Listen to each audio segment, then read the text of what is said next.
have a lot of fun today. We have a lot of time. A lot of time. So thank you all. This is amazing. Do you know outside, I don't know if you've heard what's going on. Have you heard? So the room holds 3,000 people. Outside, they have 11,000 people trying to get in. Amazing. Amazing. So I don't know what we're going to do, but we put the mics out, we put the speakers outside, and hopefully everybody's hearing. Are you hearing us outside? Can you believe it? So, you know, CNN just released a poll an hour ago, and it even surprised me, I'll tell you. Just came out, Trump, 49. Just came out. Oh, that's too bad. Gee, that's too bad. I'm looking at little Marco Rubio, 16. Lion Ted Cruz, 15. Carson, 10, and Kasich, 6. So this just came out a few minutes ago. Trump, 49. Wow. That's fantastic. And we just got the endorsement, as you know, of Chris Christie. We just got the endorsement of Senator Jeff Sessions, who's one of the great people. We have Sarah Palin. We have, it's great. We have so many great endorsements, and I've never thought of endorsements as so much. Jerry Falwell Jr., Liberty University, great guy. Sheriff Joe Arpaio. I mean, there's nobody messing with Jerry. I'll tell you, we have amazing endorsements, and the people that really mean. We have hundreds of people now that want to endorse. The problem is they want to meet with me, they want to have dinner, they want to get together, and I just don't want to do it. I want to be with you. So there it is, okay, folks? 49, 16, 15, 10, 6. It's looking pretty good. Looking pretty good. And, you know, importantly, the New York Post, Fred Dicker, great writer for the New York Post, political writer, he said that Trump very well could win New York. New York has never been in play. For a Republican candidate, it's just not in play. They don't even think about it. They don't even campaign there. I will be campaigning in New York. I love New York, okay? And I will be campaigning in New York. And if we win New York, it's over. You understand? Because we pick up so many delegates.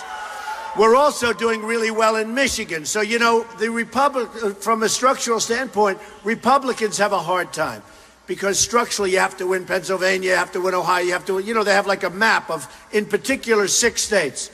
And you lose one, it's over. Democratic ride is a much easier ride. But if I pick up New York or if I pick up Michigan, it's over, folks. It's over. It's over. We're going to do great with Hispanics. People are going to be surprised. We just won in Nevada, and we won with the Hispanics, and we won at 46%. So people are going to be surprised. We're going to do phenomenally with the African Americans. They're going to be phenomenal. We're going to have large numbers. We're going to have large numbers of people coming over. You know, they used to call them the Reagan Democrats. Now, let's keep calling them the Reagan Democrats. They're coming over. They're going to be with us. We're going to have a lot of people, a lot of independents come over. So, and I think, you know, somebody said if it's Trump against Hillary Clinton, it's going to be, can you believe? Honestly, she should not be allowed to run. She should not be allowed to run. Yeah.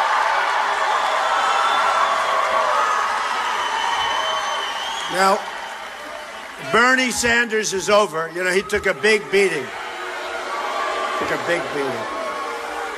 But you look at South Carolina. So they just left South Carolina. She had a good victory over him. I drew, and the Republicans drew so many more votes, like double. And they went down because there's no enthusiasm for Hillary. None. We went way up because whether people like me or not, there is enthusiasm. That I can tell you. There is enthusiasm. Big enthusiasm. So it's going along well. It's been a nasty deal. You know, when I said I'd run for office. I deal with real estate people. I deal with people much tougher, much tougher than the people I'm dealing with. But they're more honest in a certain way. Politicians are very dishonest people. I've never seen such deception. I've never seen so many lies. And these are dishonest people, and I hate to say it. And it's sad. It's sad. And I say, all talk, no action. I mean, I build a great business, a phenomenal business. I file my papers with the Federal Elections Commission. Everybody has it. These people back there have it. They go through. Everybody's impressed. A lot of people said, number one, they said he'd never run. Then I ran. Then they said he'll never sign what they call Form A. Form A is where you literally sign your life away. I signed Form A.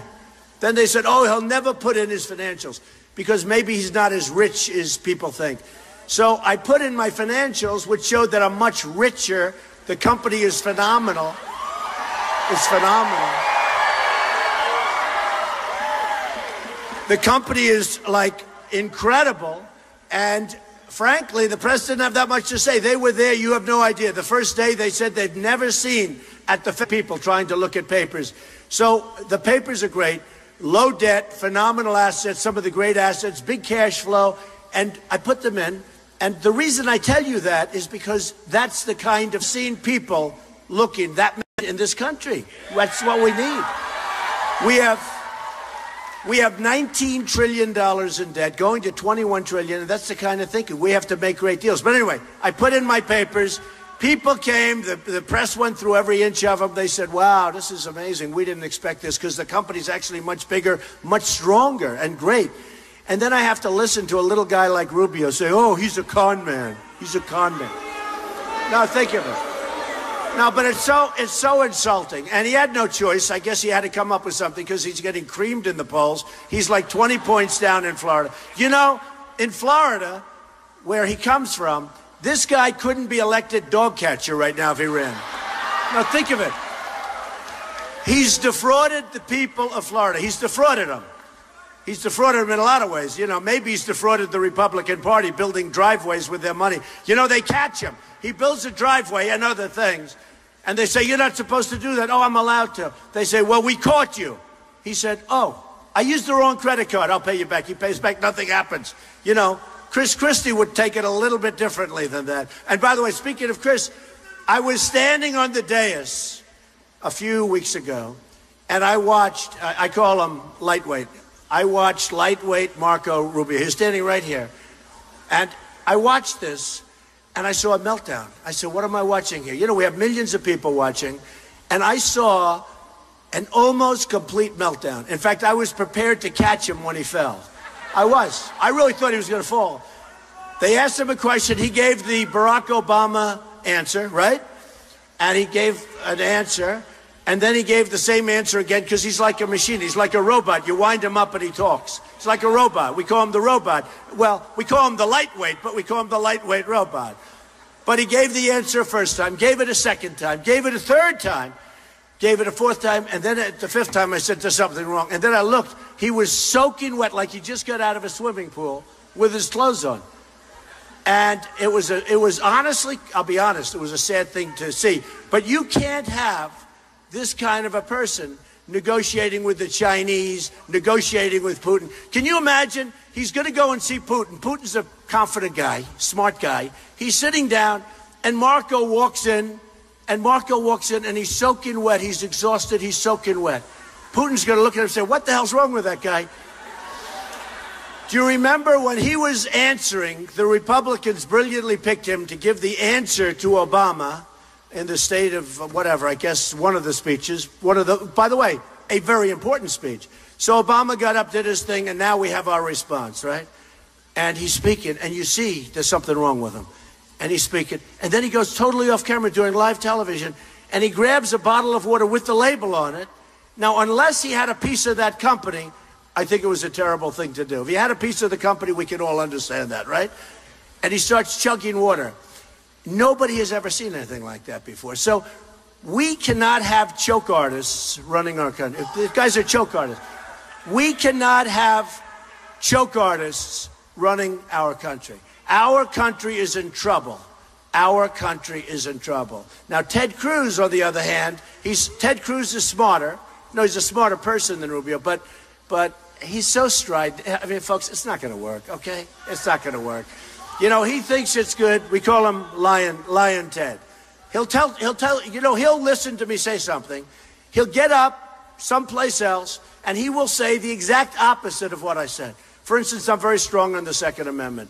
He says, Donald Trump is totally opposed to the Second Amendment. The people that have been with me know for years. I mean, you know what I've been saying. I am, and I have been from the beginning, against Obamacare. We're going to repeal it, and we're going to replace it.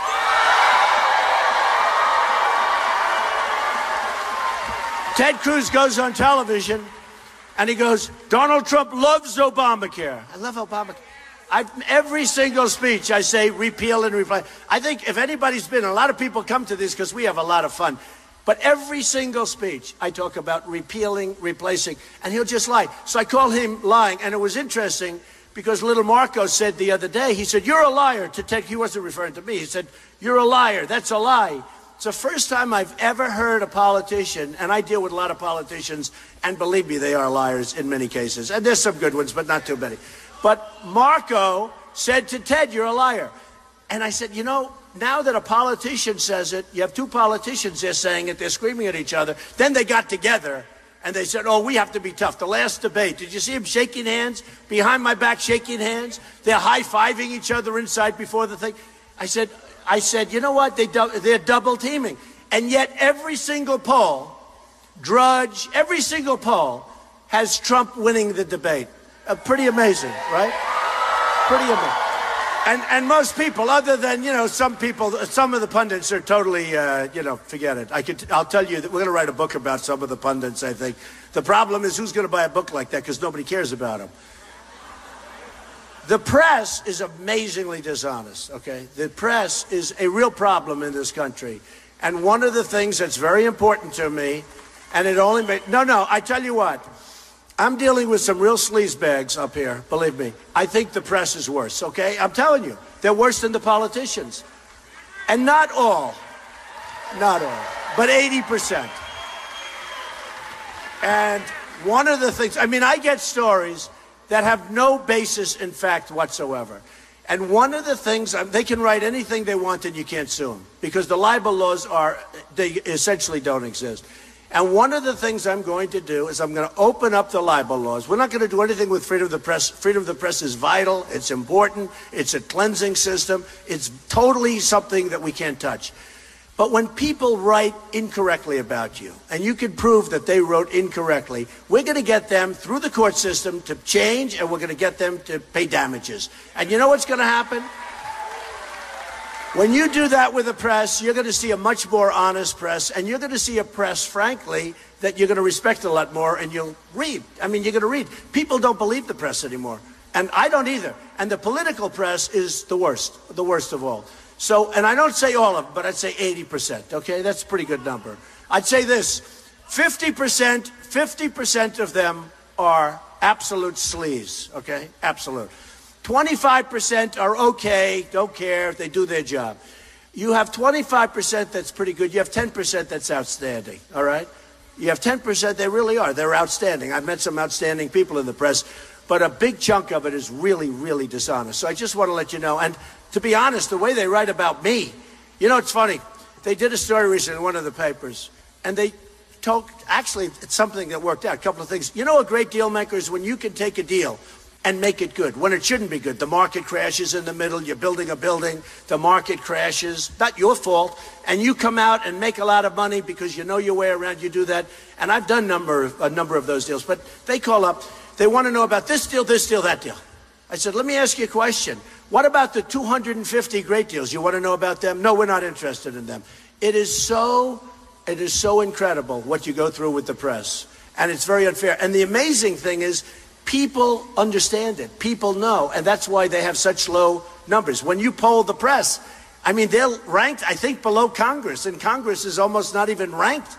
So it's an amazing thing. You've got to keep your eyes open. You've got to keep your ears open, and we want honesty. So we're going to get the laws changed so that the press has to be honest, and if they're not honest, if they say things that are wrong, they can be sued, and they're going to have to correct and maybe pay penalties and maybe pay something. Do you like that idea? I think to do.